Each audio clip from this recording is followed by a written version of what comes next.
मरकजी general secretary और कायम मुकाम मरकजी सदर नंबरदार राजा अजमत अली कयानी का नंबरदार बरादरी के लिए खुसूसी पैगाम सुनते हैं। औज़ु बिल्लाहि मिनश शैतानिर रजीम, बिस्मिल्लाहिर रहमानिर रहीम, इय्याका नअबुदु व इय्याका नस्तईन। मेरे हर दिल अज़ीज़ नंबरदारान पाकिस्तान, अस्सलामु अलैकुम। मेरे अज़ीम दोस्तों, आज हक़ की फ़तह तकरीबन हो गई है, कोई तस्लीम करे या ना करे। मोहतरम गुराया साहब की मैं बहुत कदर करता हूँ कि उन्होंने मुझसे रब्ता किया और इस गैर आइनी गैर फितरी अमल पे जो कुछ अर्सा पहले उन पे करवाया गया, वही शख्स आज मेरे ख़िलाफ़ बरसरे बेकार हुआ। क्या एक वो शख्स ही ठीक है? कल गुराया गलत था, आज क्या नहीं गलत है, कल मिर्ज़ा गलत होगा। ये आखिर में मामला कब तक चलता? तो मैंने ये सोचा कि इस मामले को यहीं पे वाइंड अप कर दें। अगर मिर्ज़ा हसन को जनरल सेक्रेटरी तक रखा जाता तो शायद मैं खामोश रहता, लेकिन जब बात उससे आगे चली, फैसलाबाद, फिर सियालकोट से मुझे रिमूव किया गया, दोस्तों को फोर्स किया गया, तो फिर मैंने तय किया कि मैं खड़ा हूँगा, लड़ूँगा। और मैं आज इस मौके पर सबसे ज़्यादा शुक्रगुज़ार हूँ जनाब चौधरी नज़ाकत अली गिल का, जिन्होंने मुझे रात को 3 बजे कॉल करके कहा कि अज़मत कियानी हम तुम्हारे साथ खड़े हैं। ये ना सोचना कि एसोसिएशन नहीं रही, नंबरदार एसोसिएशन पंजाब तुम्हारी अपनी एसोसिएशन है। मैं मोहम्मद अली जोया का बेहद मशकूर हूँ, जिन्होंने उस लम्हे पे मेरे लिए तहरीर लिखी फेसबुक पे जिस टाइम मुझे सख्त ज़रूरत थी। मैं जनाब सकलैन खान मक्सी का बेहद ममनून व मशकूर हूँ कि जिन्होंने मुझे कहा कि कियानी तुम अकेले नहीं हो, नंबरदारों की एक फ़ौज तुम्हारे पीछे खड़ी है। यकीन जाने कि इतना प्यार और इतनी मोहब्बत देख कर मैं ख़ुद इस बात पे परेशान हूँ कि क्या मैं वफ़ा कर पाऊँगा आप दोस्तों से, आप दोस्तों की मोहब्बत और आप दोस्तों के खलूस से। इंशाअल्लाह मैं अपनी हत्तल वसा, पहले भी मैंने कोशिश की कि किसी स्टेज पे नंबरदार लफ्ज़ पे दबा ना लगे, किसी स्टेज पे ये जो मेरे बाप दादा की पग है इसको निशान ना लगे। और आइंदा भी इंशाअल्लाह मैं आपसे वादा करता हूँ कि नंबरदार काज में चाहे मेरी जान चली जाए मैं खड़ा हूँगा।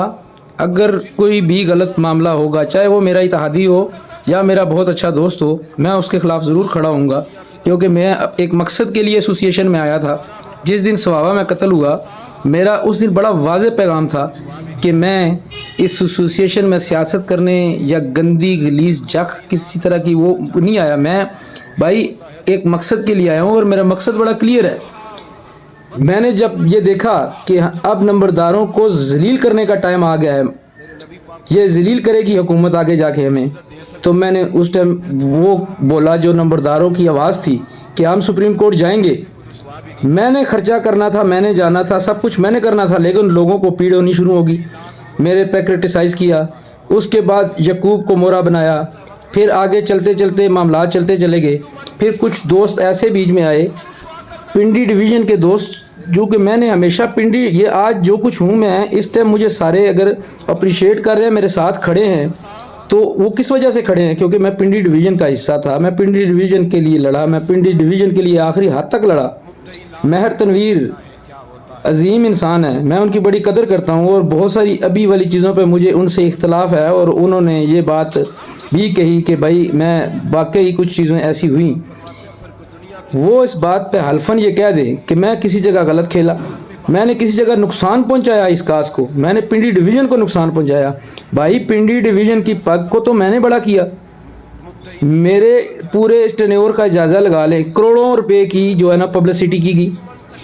अखबार मेरे अपने थे, मेरे अपनों अखबारों के अलावा भी 16-16 अखबारों में इश्तिहार छपा, एक दिन 16-16 अखबारों में इश्तिहार छपा। भाई क्या पैसा नहीं लगा उस पर? करोड़ों रुपए की मैंने पब्लिसिटी की। जब मैंने इश्तिहार लगाने छोड़ दिए तो मेरे अजीम एक दोस्त हैं यहाँ पे, जिनको मैं कभी गलती से, मुझसे इतनी बड़ी गलती होगी, मैं आज बाकी किसी चीज़ पे शर्मिंदा ना होऊंगा, लेकिन इस लफ्ज़ पर जो ज़रूर शर्मिंदा होऊंगा कि मैंने ऐसे बंदे को मर्द हुर कह दिया कि जो मतलब मर्द होने के भी मैं तो कुछ और कुछ अल्फाज कहना चाहता था। लेकिन मेरे भाई बात यह है, उन्होंने अपना एक ऐड बनाना शुरू किया। क्या हमारे पैसे पाउडर की कमाई के थे? क्या हम इश्तिहार बनाते थे? किसी एक नंबरदार का बीच में अगर फ़ोटो गलती से कंप्यूटर ऑपरेटर मिस कर दे तो शोर, चीखो पुकार, पूरा दिन मैं वजाते देता था। पूरे पूरे सफ़े के इश्तिहार छपते थे। इवेंट होता था 14 अगस्त, ईद मिलादुल नबी, कोई भी 23 मार्च, कोई ऐसा इवेंट, कोई नंबरदारों का इवेंट, किसी दूसरे शहर में कोई जलसा, कोई किसी कन्वेंशन, तो रात को नंबरदार सो रहे होते थे, सुबह उनके इश्तिहार सोशल मीडिया पे होते थे।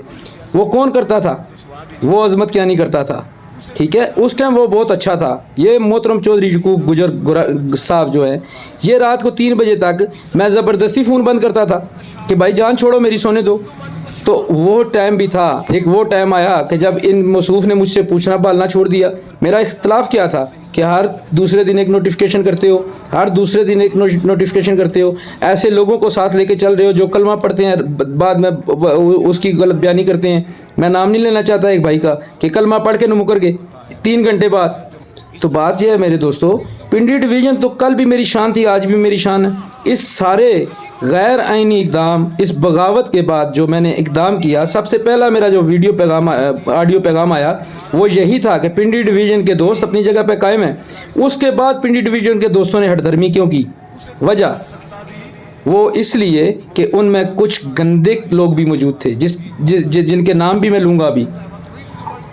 मलक एतबार साहब एक अजीम आदमी हैं, मैं उनकी बड़ी कदर करता था, बहुत इज़्ज़त व एहतराम देता था। उन्होंने एक वॉइस किया, उसमें उन्होंने कहा पिंडी डिवीज़न का नाम ना ले। भाई कौन है आप हैं कौन? मुझे तारफ़ करवाएं अपना। पिंडी डिवीज़न का नाम क्यों ना ले? मैं पिंडी डिवीज़न से नहीं हूँ।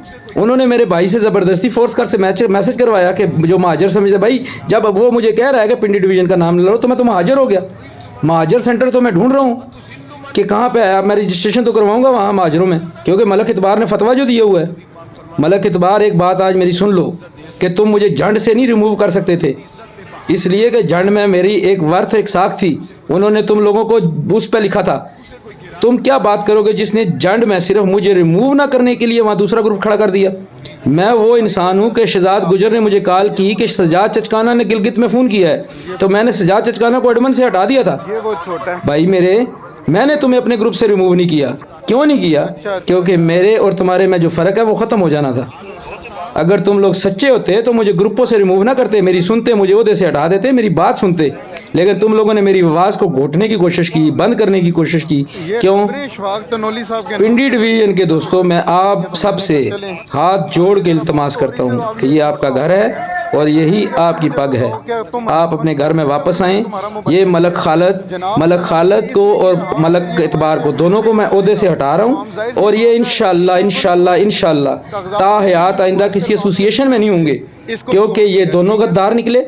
एक ने भी मुझे रिमूव करवाया, दूसरे ने मलक खालद साहब जो अजीम आदमी है, मर्द हुर कहता था मैं इनको।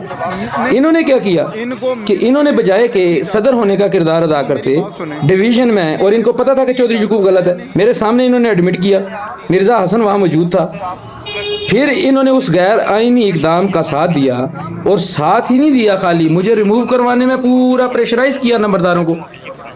क्या ये ऐसा इंसान किसी ओहदे पर रहने का हकदार है? मेरी बात सुने। मलक खालद साहब के ज़िले में अभी तक सवाए सदर के जनरल सेक्रेटरी तक नहीं है। फिर मैं जब बोलूंगा ना, फिर उनके पूरे ज़िले में जनरल सेक्रेटरी नहीं है अभी तक।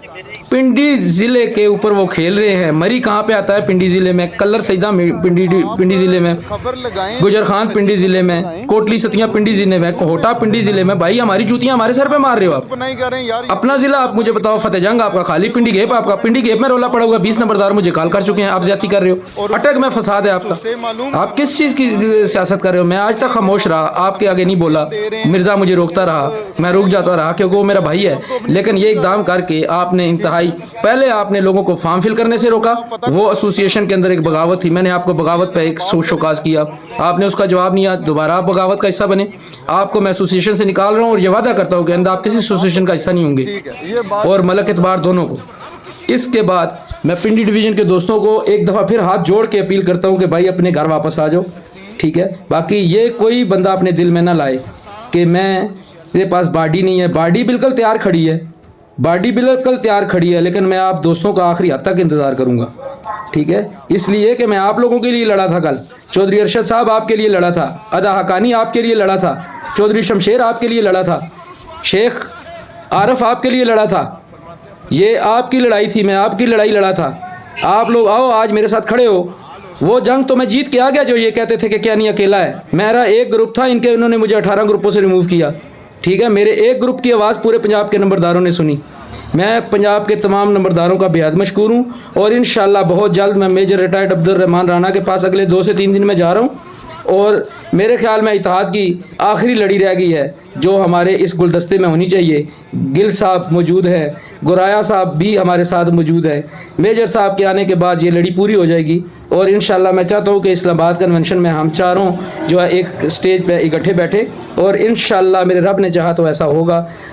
और मज़ीद जो है ना, मेरे पिंडी डिवीज़न के नंबरदार अभी भी होश के नाखन ने। राजा अदा हक़ानी, आप एक आइनी आदमी हैं, उठें और आवाज़ उठाएं, बोलें। चौधरी शमशेर साहब आप भी बोलें कि यहाँ किस तरह का गासबाना और वो निज़ाम चल रहा था। मलक कमर साहब कम अज़ कम अब तो हक़ की बात कर ले। कल तक तो आप कहते थे मुझे, अब हक़ की बात कर ले। इतनी वजह तो आपने की वो मेरे ख़िलाफ़, लेकिन मेरे ग्रुप को लेफ़्ट करने के लिए आपने कितनी कितनी बड़ी तकरीरें की। खुदा के लिए एक दफ़ा हक़ के लिए भी बोल लें। कल अगले जहान अल्लाह को मुँह नहीं दिखाना, अपने पुरखों को नहीं मुँह दिखाना जाके। मेरे दोस्तों, मैं हाथ जोड़ के कहता हूँ वापस आ जाओ, वापस आ जाओ और वापस आ जाओ। नंबरदार जिंदाबाद, पाकिस्तान पाइंदाबाद। अल्लाह हाफिज़। करेंगे।